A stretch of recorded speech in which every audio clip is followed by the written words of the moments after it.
नमस्कार मित्रों, आज हम लोग उपस्थित हैं कामायनी पर बात करने के लिए। कामायनी एक श्रेष्ठ महाकाव्य है जो जयशंकर प्रसाद द्वारा लिखित है। और कामायनी के महाकाव्य पर बात करने से पूर्व हम लोग महाकाव्य के कसौटी के बारे में जानेंगे। महाकाव्य के कसौटी पर कामायनी सर्वश्रेष्ठ क्यों है? कामायनी के पूर्व साकेत और प्रियप्रवास की रचना हुई, तो क्या कारण है कि कामायनी उससे अधिक श्रेष्ठ है? अगर साकेत और प्रियप्रवास भी अपना अलग महत्व रखते हैं, लेकिन अगर महाकाव्यों की सूची बनाई जाए तो निसंदेह शीर्ष पर कामायनी ही रहेगा। तो इसका क्या कारण आप देखते हैं आकर्ष जी? नमस्कार मित्रों, मैं आकर्ष अपने कुछ विचार कामायनी पर प्रस्तुत करने जा रहा हूँ। जैसा ऋषभ भाई ने पूछा है कि अगर हम आधुनिक महाकाव्यों की हिंदी में जो आधुनिक काल में लिखे गए कुछ महाकाव्यों की सूची बनाएं, तो ऐसा क्या कारण होता है कि उसमें कामायनी अपना स्थान सर्वोच्च स्थान पर रखती है। सबसे पहली बात तो कामायनी के पूर्व आधुनिक हिंदी काव्य में 2 महाकाव्य लिखे जा चुके थे, जिसमें से एक 1914 में हरिऔध जी के द्वारा लिखा गया प्रियप्रवास, जो कि एक लंबा महाकाव्य है, और दूसरा 1932 ईस्वी में मैथिली शरण गुप्त जी के द्वारा लिखा गया साकेत महाकाव्य है। तो ये दोनों ही महाकाव्य की रचना प्रसाद जी से पहले हो चुकी थी, पर आधुनिक संदर्भों के मामले में जो प्रियप्रवास है वो उतनी आधुनिक विचारों पर, आधुनिक प्रसंगों पर खरी नहीं उतरती है, क्योंकि उसका जो कथा वस्तु है वो कृष्ण जी के जन्म से लेकर के उनके मथुरा गमन तक की कथा पर आधारित है। पर जो साकेत महाकाव्य है वो भी राम काव्य में अपना एक सर्वोच्च स्थान रखता है। उसमें उर्मिला के विषय में उनको केंद्र में रखकर इस रचना को श्रेष्ठ अभिव्यक्ति दी गई और स्त्रियों को केंद्र में रखने का कार्य किया गया। पर सभी आधुनिक विचारों की अभिव्यक्ति होने के बाद भी अगर हम उसके नाम की बात करते हैं साकेत, तो मैथिली शरण गुप्त जी इस कसौटी पर आगे खड़े नहीं उतरते हैं, जहां प्रसाद सभी पारंपरिक चीज़ों का अतिक्रमण करते हुए अपनी आधुनिक स्थापना करते हैं। कामायनी के नाम में और साकेत के नाम में भी यही अंतर है। माफ़ करिएगा मित्रों। तो ये है कामायनी का ये जो विशेष नाम है, ये उसको पहली बात तो साकेत से एक अगले कदम में रखता है। दूसरी बात है कि जो प्रसाद जी ने जो कल्पना का मिश्रण करके और मानवता के इतिहास का एक ढांचा प्रस्तुत किया है, वो भी साहित्य के लिए एक अद्वितीय निधि है। और लंबे सर्गों में 15 सर्गों में उन्होंने इस कथावस्तु को प्रस्तुत किया है। तो मुझे लगता है कि कई महत्वपूर्ण बातें हैं लेकिन ये जो संक्षिप्त बातें हैं वो इस प्रकार हैं।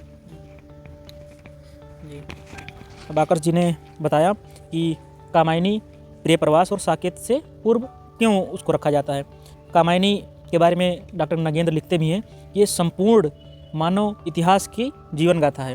और कामायनी को लिखने में जयशंकर प्रसाद जी को 8 वर्षों का समय लगा। और उनके एक मित्र हैं, अंतरंग संस्मरणों में लिखा भी गया है उनके बारे में कि अभी मुझे उनका नाम तो स्मरण नहीं हो रहा है, लेकिन उन्होंने लिखा कि प्रसाद जी जब कामायनी की रचना कर रहे थे उस समय उनका स्वास्थ्य भी नहीं ठीक था, लेकिन उसकी परवाह किए बिना भी लगातार लिखते रहे और पूर्ण करने में पूरा अपने स्वास्थ्य का भी ध्यान नहीं दिया। और 8 वर्षों की लंबी अवधि, तो इसका मतलब यही है कि जयशंकर प्रसाद जी ने टूट कर लिखा महाकाव्य। तो कामायनी तो एक श्रेष्ठ काव्य है ही। अब कामायनी पर अगली बात मैं आकर जिसे पूछना चाहूँगा कि कामायनी की जो यात्रा है, चिंता से लेकर आनंद की यात्रा, चिंता से लेकर जो मनुष्य की आंतरिक अंतर्वस्तु है, तो उसको कितनी गहराई से उठाते हुए और आनंद, यानी जो भारतीय परंपरा में मोक्ष कह सकते हैं, वहाँ तक की जो यात्रा करते हैं, तो उसके बारे में आप जो 15 स्वर्गों का लंबी यात्रा कामायनी में जयशंकर प्रसाद जी ने की, और 15 स्वर्गों की यात्रा करने में उनको 8 समय की अवधि लगी। तो आप किस दृष्टि से इन 15 स्वर्गों को देखते हैं? जी मित्र, जैसे कामायनी 15 सर्गों में लिखी गया एक लंबा महाकाव्य है, जिसमें चिंता से शुरू होकर के आनंद तक के सर्गों का क्रम है। अगर हम इसके एक सर्गों की बात करें तो चिंता, आशा, श्रद्धा, काम, वासना, लज्जा, कर्म, ईर्ष्या, ईड़ा, स्वप्न, संघर्ष, निर्वेद, दर्शन, रहस्य, आनंद, इन सब जो सर्गों का जो नाम है उससे प्रतीत होता है कि ये मानव जीवन से जुड़े हुए भाव हैं, समस्या है, और ये चिंता है जो मानव जीवन को जन्म देती है, जिसकी अंतिम परिणति आनंद के रूप में होती है। संपूर्ण मानव यात्रा का यही क्रम है जो शुरू से लेकर अंत तक चलता रहता है। उसमें कभी उतार चढ़ाव आते रहते हैं, परंतु हम लोग के जीवन का जो लक्ष्य है वो आनंद ही है, और आनंद कहीं पारलौकिक वस्तु का नाम नहीं है। वो इसी वस्तु, इसी धरती पर, इसी हम लोग के समाज में, हम लोग के मित्रों के बीच में, हम लोग के सहपाठियों के बीच में, हमारे परिवार के बीच में ही हमें मिलता है। इसी की कथा मुझे लगता है कि जो 15 सर्गों में व्यक्त करने की कल्पना की है प्रसाद जी ने, वो अपने आप में एक श्रेष्ठ रचना की प्रामाणिकता है। और जैसा चिंता सर्ग में लिखते भी हैं, शुरू प्रारंभ करते हैं वो, हिमगिर के उत्तुंग शिखर पर बैठ शिला की शीतल छाँ, एक पुरुष था देख रहा था प्रलय भीगी पलकों से प्रलय नयन प्रलय प्रवाह। तो ये मनु सभी चिंताओं से ग्रस्त होकर प्रलय के बाद पहाड़ों पर अकेले बैठे हुए अपने जीवन से हार चुके थे, और उसके बाद श्रद्धा का आगमन होता है और वो कथा वहाँ से प्रारंभ होती है।